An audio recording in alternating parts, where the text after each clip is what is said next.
Oke, udah mulai. Wait. Sebagai kaum laknat yang suka berkeliling sosial media, kemungkinan kalian pernah bertemu anime ini. Tidaknya sekali dalam seumur hidup kalian lah.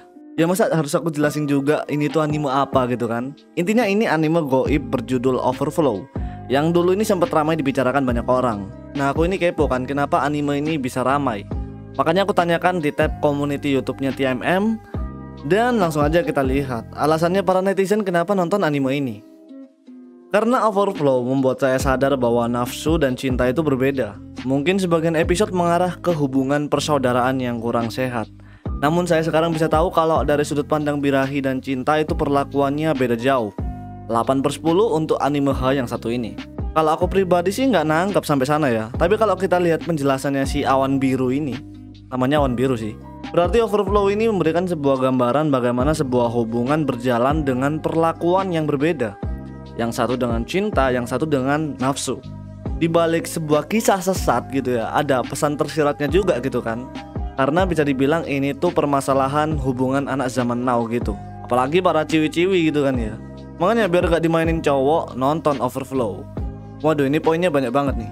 Alasan kenapa gue nonton Overflow. Di anime ini mengajarkan kita bahwa mengendalikan nafsu itu penting. Karakter di anime ini gak banyak, jadi mudah diingat. Karakter dari masing-masing tokoh hampir mencerminkan pacar dan kakak gue bangsat. Nggak tahu tapi suka aja lihat MC dikelilingi dua cewek. Lucu aja lihat ekspresi ayahnya kalau mau minta jatah. Gue berharap anime ini ada kelanjutannya, masih stuck di situ aja. Konten edukasi, ceritanya gak belibet-libet. Beberapa poin yang disebutkan tadi bisa jadi salah satu alasan kenapa orang itu banyak menonton anime Overflow ini. Tapi tidak dengan poin ketiga. Jangan-jangan kamu... Karena alasan satu dan lain hal. Akhir-akhir ini gue lagi demen nonton genre erotika seperti Overflow, Joshi, Areasan, Excel Joshi, dan lain-lain. Daripada yang betina berdasi. Ya intinya lebih suka ke softcore daripada ke ya itulah. Oh ya sih, emang Overflow ini bisa dibilang masuk ke dalam kategori softcore. Makanya bisa diterima banyak orang. Coba kalau dikasih semacam NTR, pasti ngamuk-ngamuk tuh yang nonton. Karena anime buatan studio Sui Seisa bagus-bagus. Contohnya seperti Overflow, Joshi, Araya, Jimmy Hen, dan Sawatime Uta no Onesan. Tapi entah kenapa sekarang makin dikit jumlah episode rilisnya. Dulu total sekitar 10 episode, sekarang jadi total 8 episode. Tergantung preferensi kalian. Soalnya kalau kita track back garapannya Sui Seisa gitu ya kan, mereka ini emang fokus di cerita love romance. Dan bisa dibilang agak lembek di unsur erotikanya dibanding anime-anime lainnya. Karena tidak ada genre NTR. Nah bener kan, NTR ini pasti jadi patokan kalian. Sering kadang aku nemuin orang-orang yang suka tanya judul, dan selalu yang ditanyain duluan itu pasti, apakah ini anime NTR? Pasti itu dah. Entahlah bang, saya hanya mengikuti hype saja. Karena menurut saya ceritanya tidak terlalu wow. Entah karena saya yang hanya ikutan hype saja, atau sudah panas sejak downloadnya anime sehingga nggak terlalu bisa ngikutin alurnya. Nah itu dia, aku pribadi merasa Overflow adalah salah satu anime laknat dari sekian banyaknya anime laknat gitu. Cuman aku penasaran aja gitu, hype-nya ini karena apa gitu. Ada juga rupanya yang sepemikiran sama aku. Karena story-nya cukup bagus, walaupun kalau dipikir absurd dan agak menyimpang juga. Aku gak terlalu peduli sama ya. Intinya story-nya the best, grafiknya pun lumayan bagus kalau di-compare sama rata-rata penokohan karakternya juga bagus, didukung sama seiyunya yang udah pas banget.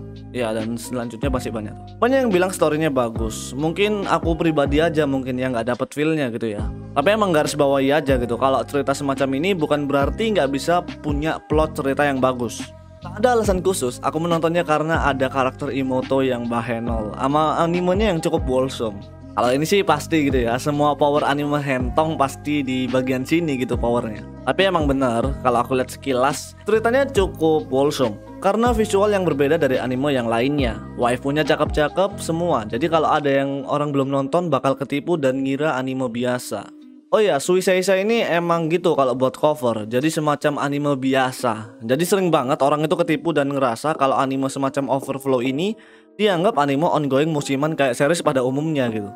Yang padahal ya itu mah jebakan doang. Tapi emang gitulah kalau Sui Seisa itu menggarap sebuah cover dari seriesnya.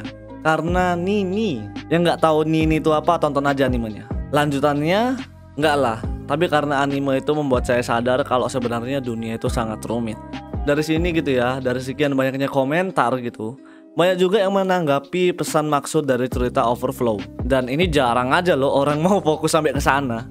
Dibohongin temen, dibilang anime fantasi, ternyata ya menyesal gue nonton di anime. Oh, jadi Overflow itu sempat jadi prank juga ya? Tapi masih gak apa-apa sih, ceritanya masih aman aja menurutku. Nggak seburuk pranknya Boku no Pico. Awalnya penasaran aja sih kenapa banyak yang nyebut anime itu di komentar postingan Instagram, TikTok. Even udah tahu anime itu hentong tapi tetap aja gue tonton biar nggak penasaran lagi. Ya emang sering sih nonton karena penasaran, itu sering terjadi. Sering juga soalnya sosial media itu ngasih potongan-potongan klip atau scene tapi nggak mau jelasin ini tuh anime apaan. Jadi dibiarin kita bertanya-tanya sendiri gitu dan nyari jawabannya sendiri. Karena pernah baca doujinnya dan ketemu channel officialnya di YouTube. Penyelam handal banget dia. Karena pernah masuk list update anime di Anoboy. Animenya sangat pantas untuk dilihat bersama keluarga. Fix gue rekomen buat kalian yang belum tahu anime ini. Ayo dong, di sini siapa aja yang mau ngaku? Apakah di sini ada yang udah dicoret dari kakak? Kata temen, anime wajib ditonton sekali seumur hidup. Kali seumur hidup itu cacar, bukan hentong, boge. I watch Overflow for the plot. Bullshit. Karena Overflow ini mengajarkan kita tentang pelajaran biologi, terutama bab reproduksi serta pelajaran moral yang bagus tentang hubungan kakak adik, sehingga ini patut diapresiasi dengan baik. Wah, mendidik sekali. Semoga bisa masuk kurikulum sekolahan ya. Menegangkan, drama keluarganya terasa walau anak pungut. Rasa persaudaraannya kuat sekali dan membuat saya iri karena tidak punya saudara angkat. Emotional, damn it. Karena Overflow mengajarkan kita cara merawat adik secara baik dan benar. Apalagi adik cewek yang biasanya cerewet dan temperamental. Dirawat woi, bukan Simple, Kotone mirip Maple di anime Bofuri. Takne, tidak jujur, bintang 3. Nonton Overflow kukira side story Overload versi. Salah gue. Ingat kata SpongeBob, teruslah mengocok Patrick.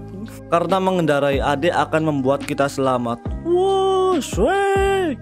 By the way di anime ini gue benci Ibnu. Oh, Ibnu siapa? Alasannya sudah pasti, yaitu untuk memuaskan nafsu.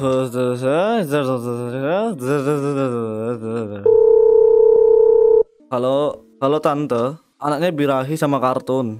Biar tahu endingnya One Piece, bapak kau One Piece. Bapak aku yang rekomendasiin anime ini kak. Bapak kamu sesat Fajar. Susu nih di kabelur. Dapat disimpulkan kalau pagi-pagi enaknya makan puding. No. Pagi-pagi itu bukan puding. Pagi-pagi itu sholat. Jadi itulah beberapa tanggapan para netizen terkait kepopuleran anime Overflow. Semoga konten ini membuat kalian makin sehat, paham biologi, dan makin sayang sama adik kalian. Oke gitu aja, ingat kata Patrick, jangan lama-lama di jalur setan. Semoga terhibur. TMM, see you next video.